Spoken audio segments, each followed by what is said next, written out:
राधा वल्लभ श्री हरिवंश पूज्य गुरुदेव भगवान श्री प्रेमानंद जी महाराज जी के चरणों में मेरा कोटि कोटि प्रणाम। साथ ही आप सभी प्रेमी जन, सभी संतजन एवं सभी भक्तजनों को भी मेरा कोटि कोटि प्रणाम। कहीं ना कहीं हम सभी साधकों के मन में भविष्य को लेकर के बहुत ज़्यादा चिंता बनी रहती है। और भविष्य को लेकर के हम चिंता क्यों करते हैं? हम अपनी वर्तमान की परिस्थिति को मद्देनज़र रखते हुए जब उन पर ध्यान देते हैं तो हमें सबसे अधिक अपने भविष्य की चिंता होती है। फिर चाहे हमारे माता पिता अपने बच्चों के लिए चिंतित हों या फिर हम स्वयं विद्यार्थी जन, युवा जन स्वयं चिंतित होते हैं अपने भविष्य को लेकर के। क्यों? क्योंकि हमारी जो वर्तमान की परिस्थिति होती है वह हमारे अनुकूल नहीं होती, यानी कि जैसा हमने सोचा होता है वैसी और उस गतिशीलता से नहीं चल रही होती है। बिल्कुल उसके हमारी जो चेतना है, हमारी जो इच्छा है, हमारे जो विचार है उसके ठीक विपरीत होती है। इसलिए हमें भविष्य की चिंता लगी रहती है कि हमारा भविष्य कैसा होगा। और यहीं पर कुछ साधकों के मन में प्रश्न भी आता है जो कि गुरु जी से एकांतिक वार्तालाप में कई बार पूछा गया है। और वह पूछते हैं कि हे गुरुवर, हे गुरुदेव, क्या हम अपने जीवन में केवल कर्म करें, फल की चिंता ना करें और वर्तमान की परिस्थिति को देखें तो वह बिल्कुल हमारे विपरीत चल रही होती है। जैसा हम वर्तमान में भी सोचते हैं कि हम अगर वर्तमान में इस तरीके से इस कार्य को करेंगे, भविष्य में हमें इस काम में इसमें इस प्रकार से सफलता मिलेगी, परंतु हम जिस प्रकार से सोचते हैं वर्तमान में जिस कार्य को करने के लिए, उस कार्य को उस तरीके से नहीं कर पाते हैं और फिर हमें भविष्य की चिंता होने लगती है।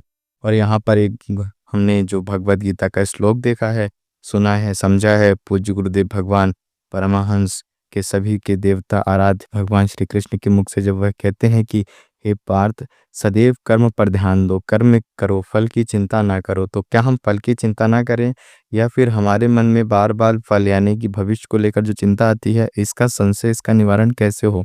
तो यहाँ पर गुरुदेव भगवान श्री प्रेमानंद जी महाराज जी बहुत ही सुंदर सा अपने भक्तजनों को उत्तर देते हुए कहते हैं कि हमें सदैव प्रभु के आश्रय रहना चाहिए, यानी कि प्रभु के भरोसे में रहना चाहिए।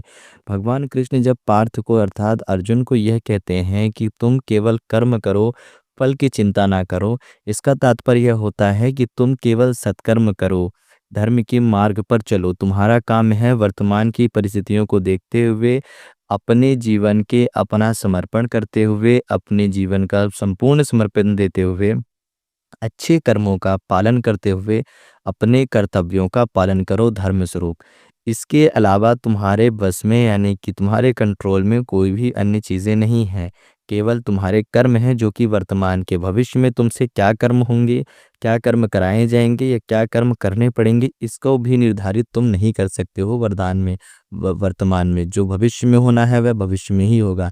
इसलिए तुम केवल कर्म करो। फल कब क्या प्राप्त होगा, किस कर्म का कितना फल मिलेगा, कैसे मिलेगा, किस समय तुम्हें कौन से कर्म का फल मिलना उचित रहेगा, किस समय अनुचित रहेगा, कितना मिलना चाहिए, किस मात्रा में मिलना चाहिए, किस प्रकार से मिलना चाहिए, यह सब मुझ पर छोड़ो। अर्थात यह हम सभी को प्रभु के ऊपर निर्धारित कर देना चाहिए, यानी कि हम सभी को प्रभु के ऊपर समर्पित हो जाना चाहिए, संपूर्ण रूप से उन पर छोड़ देना चाहिए कि हमारी जो सत्कर्म है, हमारी जो भावनाएं हैं, हमारा जो कर्तव्य है हम वह कर रहे हैं। और प्रभु की इच्छा है कि प्रभु हमें क्या देंगे, कैसे देंगे, किस समय देंगे, किस घड़ी देंगे, हमें देना भी है अभी कि नहीं देना है। परंतु हम कभी ये ना सोचें कि हमारे जीवन में अभी भी हमें कुछ खास लाभ या कुछ विशेष फल प्राप्त नहीं हो रहा है, तो हम क्यों सत्कर्म का साथ लें, क्यों अपने मार्ग में, अपने जीवन के इस मार्ग में, सांसारिक मार्ग में सत्कर्म का जो राह लेकर के चल रहे हैं, इसका राह लेकर के, इसका आश्रय लेकर के अपना जीवन व्यतीत ना करें। अभी तो हम ऐसे अधर्म के कर्म करने चल दें जिससे कि हमारा लाभ हो सके। यह हमारी सबसे बड़ी भूल और सबसे बड़ी गलती होती है। सदैव सत्कर्म पर ही रहें, अपने कर्तव्य का पालन करें। आप जिस भी आयु में हैं, जिस भी स्थान पे हैं, जो भी आपके ऊपर कर्तव्य है, आप किसी के भाई हैं, किसी के पुत्र हैं, किसी के पत्नी, किसी के पति हैं, किसी के बेटे हैं, तो किसी के पिता हैं, यानी कि आपका जिसके प्रति जो कर्तव्य बन रहा है, आप उसके प्रति अपने कर्तव्य का पूरी निष्ठा और सच्ची इच्छा, सच्ची निष्ठा के साथ केवल पालन करें। अब आपको सामने मौजूद व्यक्ति से क्या प्राप्त होगा, आपको भी उतना ही सम्मान, उतना ही फल प्राप्त होता है, उतनी ही सेवा प्राप्त होती है या नहीं, जितना कि आप अपने समक्ष मौजूद की कर रहे हैं, जिसका आपके साथ रिश्ता है। यह प्रभु पर निर्भर रहने दें। आप अपेक्षा ना करें, केवल आप अपना कर्तव्य करें और प्रभु पर सब कुछ निर्धारित करें, तो आपको फल आपका उचित फल उचित कर्मों के अनुसार उचित समय में मिलेगा, जिसकी हमने कभी कल्पना भी नहीं की है। क्योंकि वर्तमान जो है केवल वही हमारे हाथ में होता है, वर्तमान की ही परिस्थिति में हम सोच सकते हैं। हम भविष्य में थोड़ी ना सोच सकते हैं कि हमको 4 दिन बाद आज से इतने बजे इस टाइम पर इस जगह पे जाके ये करेंगे। हमें नहीं पता है कि हमें और कौन-सी समस्या आ सकती है या फिर और कोई ज़रूरी काम आ सकता है, हम जाएँगे कि भी नहीं जाएँगे, यानी इसलिए हम कभी भी वर्तमान को निर्धारित कर नहीं सकते, बीते हुए को सुधार नहीं सकते। हम केवल भविष्य में हाँ, यानी कि माफ़ करिएगा, हम भविष्य को सुधार नहीं सकते और जो बीते हुए काल है, उसको सही नहीं कर सकते। ना ही भविष्य को जाकर के सुधार देंगे कि हमारा भविष्य खराब ना हो, भविष्य अच्छा रहे, वर्तमान में हम कुछ भी करें। हम केवल वर्तमान में चल रहे समय के साथ में ही कार्य कर सकते हैं। ना तो बीता हुआ कल हमारे हाथ में है और ना ही आने वाला कल हमारे हाथ में। हमारे हाथ में है केवल हमारे कर्तव्य, जो कि वर्तमान के समय में अभी इस क्षण इस समय। जैसे कि अगर हम बात करें इस पल की, तो हम क्या कर रहे हैं? एक उचित कर्म कर रहे हैं, एक सत्कर्म कर रहे हैं। मैं आप सब बैठ कर के ध्यान चिंतन ही कर रहे हैं प्रभु का नाम लेकर के।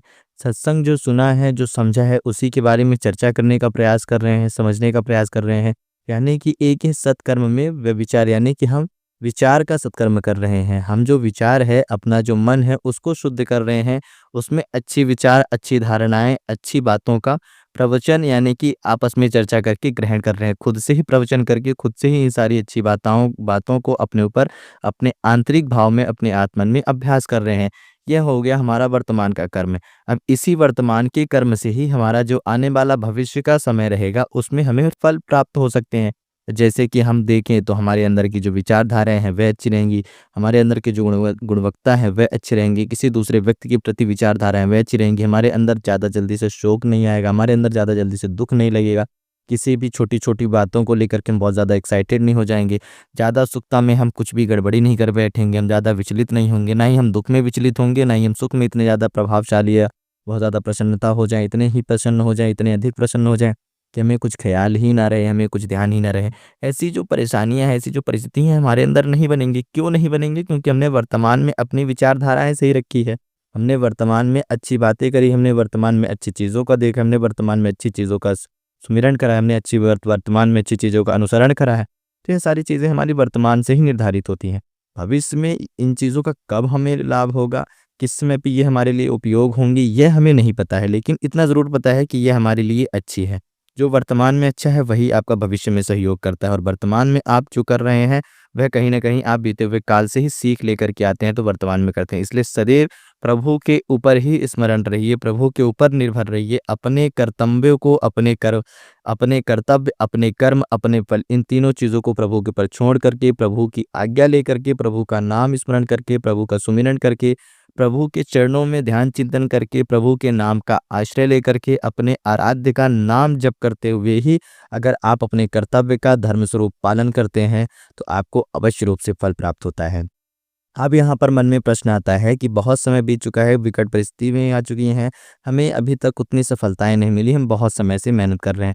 तो हो सकता है कहीं न कहीं हमारे कर्म हैं, जो कि हमारे पूर्व कर्म थे, यानी कि हमारे बीते हुए समय के जो कर्म थे, तो वह अभी हमारे उतने अच्छे नहीं हैं। हमारा जो प्रारब्ध है, वह पूर्ण रूप से सही नहीं हो पा रहा है। प्रारब्ध के भी कुछ कर्म होते हैं, इनसे कि हमें कहीं न कहीं कुछ न कुछ समस्याएँ देखने के लिए मिलती है। तो जैसे-जैसे वह कर्म कटते हैं, तो हमें धीरे-धीरे जो हमारे कर्म करते हैं, हमारे दंड वाले जो कर्म है, समय व्यतीत होता है, तो हमें लाभ प्राप्त होना प्रारंभ हो जाता है। और अगर आप इसको अतिरिक्त से अतिरिक्त काटना चाह रहे हैं, तो यह केवल 2 ही 3 प्रकार की चीज़ों से हो सकता है। सबसे पहले, मुख से जितना हो सके बचे हुए शेष समय में तो नाम जप करें, यानी कि अपने प्रभु, अपने आराध्य का नाम जप करें।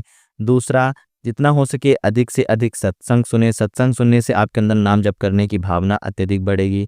साथ ही साथ ये सत्संग सुन रहे हैं, नाम जप कर रहे हैं, भजन कीर्तन करें। इससे आपके अंदर की जो विचारधाराएँ हैं, वह शुद्ध होंगी और आपका व्यक्तित्व शुद्ध होगा, आपका आचरण शुद्ध होगा। ये 3 चीज़ें जब शुद्ध रहेंगी, तो आपका समय जो है, वह अधिक से नाम जप में बीतेगा, और जितना नाम जप में बीतेगा, उतने ही आपके अंदर की जो है, आपके जो प्रारब्ध के कर्म है, आपके जो बीते हुए समय के जो कर्म है, वो अपने आप से धीरे-धीरे नष्ट होंगे। प्रभु की सेवा, प्रभु की अर्चना और प्रभु के नाम जप में अपने आप को समर्पित करने से। तो संपूर्ण चर्चा का सार यही निकल कर के आता है कि कर्म करिए, धर्म स्वरूप करिए, और कर्म जो करें वह कर्तव्य देख करके करें। हमारा कर्तव्य, यानी कि जो हमारा धर्म है, वही बताएगा कि हमारा क्या कर्तव्य बनता है। कैसे? हमारी माता के साथ क्या धर्म है? पुत्र का धर्म है। हमारे पिता के साथ क्या धर्म है हमारा? एक पुत्र का धर्म है। हमारी पत्नी के साथ क्या धर्म है? हमारा पति धर्म है। यानी कि हमें अपने पत्नी के प्रति पति धर्म निभाना है, हमें अपनी बहन के प्रति भाई का धर्म निभाना है, हमें अपने भाई के प्रति छोटे हैं तो छोटे भाई का धर्म निभाना है, बड़े हैं तो बड़े भाई का धर्म निभाना है। यानी हमारा किससे क्या रिश्ता है, ये धर्म निर्धारित करता है, पति पत्नी भाई बहन। अब हम पति हैं, पत्नी हैं, भाई हैं, बहन हैं जब किसी के, तो उनके प्रति हमारा क्या कर्तव्य बनता है? पत्नी है तो सेवा का कर्तव्य बनता है, पति हैं तो हमा तब भी हमारा सेवा का ही कर्तव्य बनता है कि हम इनका पालन पोषण करें। हमारी पति हैं या हमारे पत्नी हैं जो हमसे कैसा व्यवहार कर रहे हैं, हमसे खुश हैं, नाखुश हैं, इससे फ़र्क नहीं पड़ता। वह हमारी उतनी सेवा कर रहे हैं, नहीं कर रहे हैं, बात मान रहे हैं, नहीं मान रहे, इसका थोड़ा-सा ध्यान दें, परंतु अपना संपूर्ण सहयोग दें। ऐसा बिल्कुल भी मन में विचारधारा ना लाएँ कि हमने तो अपनी तरफ से 50% करा, जो हमें करना चाहिए था, हमारा कर्तव्य था, परंतु वह हमारे प्रति नहीं कर रहे। नहीं, आप यहाँ पर अपेक्षा कर रहे हैं, आपके यहाँ पर अंदर स्वार्थ भाव आ रहा है। निस्वार्थ भाव से आपका जिससे जो धर्म है, उसके प्रति जो आपका कर्तव्य है, उसका पालन करें। और आपका धर्म आपके प्रति भी होता है कि आप स्वयं के प्रति आपका धर्म क्या है? इंसानियत का, एक अच्छे इंसान का, एक अच्छे साधक का, एक अच्छे भक्त का। तो यह जो धर्म है, ये आपको कर्तव्य बताता है कि आपको कौन-कौन से कर्तव्य करने चाहिए, उनका भी पालन करें, तो ही आप अपने जीवन में सफल होंगे। और कभी भी किसी भी व्यक्ति से, यानी से कि अपने से विपरीत व्यक्ति, अपने माता-पिता से, अपने बच्चों से, अपने भाई-बहन से, अपने पति से या अपनी पत्नी से, आप जो भी हैं, अगर स्त्री हैं तो पुरुष जैसे अपने पति से, पुरुष हैं तो यानी कि अपनी पत्नी से, स्वार्थ भाव रख कर के उनके प्रति अपना कर्तव्य पालन ना करें। केवल निस्वार्थ भाव और प्रभु की सेवा को ही मन में ध्यान रखते हुए उनके प्रति कर्तव्यों का पालन करें। यह जितने भी आपको इस सांसारिक गृहस्थिक जीवन में रिश्ते और सगे संबंधी प्राप्त होते हैं, यह भी प्रभु की ही कृपा से प्राप्त होते हैं और यह भी एक प्रभु की ही सेवा होती है। तो आप प्रभु की सेवा मान करके ही उनकी सेवा करें, उनके प्रति अपने कर्तव्यों का पालन करें और सब कुछ प्रभु के चरणों में समर्पित करें। फल की चिंता ना करें, फल क्या प्राप्त होना है वह भी ना देखें। जो फल मिला है अभी तक वह उचित ही मिला है और जो आगे मिलेगा वह भी उचित मिलेगा और जो मिल रहा है वह भी उचित ही मिल रहा है। तो सदैव प्रभु का स्मरण रखें। तो आज की इस वीडियो को यहीं पर समाप्त करते हुए, चर्चा का सार यह समझते हुए कि अपने कर्तव्य का निस्वार्थ भाव से पालन करें, धर्म स्वरूप से चलें, धर्म से अपने कर्तव्य की पहचान करें, प्रभु के ऊपर अपने आप को संपूर्ण रूप से निर्भर रखें और प्रभु का नाम लेकर के अपने कर्तव्यों का पालन करें, फल की चिंता बिल्कुल भी ना करें। इस चर्चा का संपूर्ण रूप से यही सार था। इस चर्चा को यहीं पर समाप्त करते हुए आप सभी को मेरा विदापूर्ण प्रणाम। साथ ही साथ पूज्य गुरुदेव भगवान श्री प्रेमानंद जी महाराज जी के चरणों में मेरा कोटि कोटि प्रणाम। राधे राधे, राधा वल्लभ श्री हरिवंश।